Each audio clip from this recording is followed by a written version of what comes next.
Hey guys, this is Andy the Gun Guy, and it's time to go back to basics with the 3 rules of safe gun handling. The only one in this room is professional enough that I know of to carry this rock for it.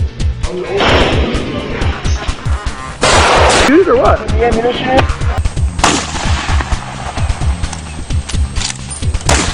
Rule number 1 says always keep the gun pointed in a safe direction.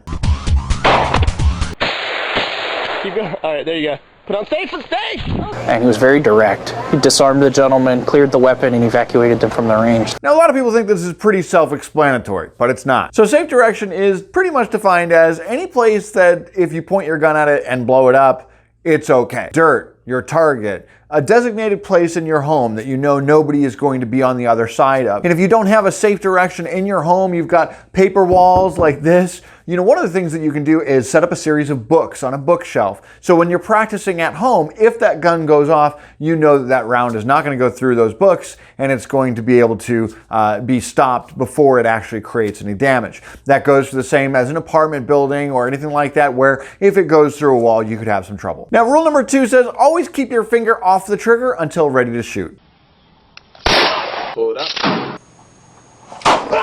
Now again, you would think that this would be pretty self-explanatory, but it's not. So I've taken apart a Smith & Wesson M&P Easy, and even though there's nobody over here, it's just, it makes me feel better when I'm pointing a frame instead of an actual put-together firearm. The place that we want to keep our finger is on the frame of the gun, and a lot of people think, you know, that's a great place because it's easy and it's safe, but it actually serves a purpose. You've been pointing at things all of your life. You've gotten pretty good at it. And if you put a laser at the end of your finger, if you point at something, you're pretty much spot on accurate. When you make the firearm an extension of that finger that you've been pointing with all your life, should a threat ever occur, all you've got to do is point at the bad guy and you're pretty much spot on accurate anyway. If your finger is under the frame or, you know, God forbid, over up high, you know, it doesn't really help you. And rule number 3, always keep the gun unloaded until ready to use. So a lot of people look at rule number 3 and they think, you know, I'm gonna keep my gun unloaded until I need it. So when there's a bad guy that comes in your house in the middle of the night, you're gonna say, hey, wait a second, you're gonna load your gun real quick and then engage.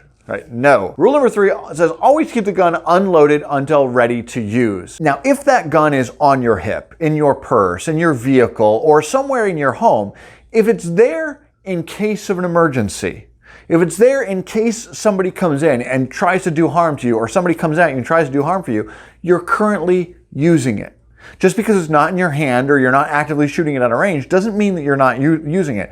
If it is there for your protection, it is in use, which means if the gun is not in use and it's put away somewhere, you know, put in your safe or your closet or put away somewhere where you're not actively going to be able to use it in self-defense, it should be unloaded. So in order for a firearm accident to happen, you actually have to break all 3 rules, because you've got to have the gun pointed at something you can't blow up, you've got to have your finger on the trigger, and you've got to have the gun loaded in order for that accident to happen. Please share this video as a quick refresher and then enter my community of Second Amendment supporters and daily carriers at www.andythegunguy.com. This is Andy the Gun Guy. My message is to get armed, get trained, carry daily, and long live the Republic.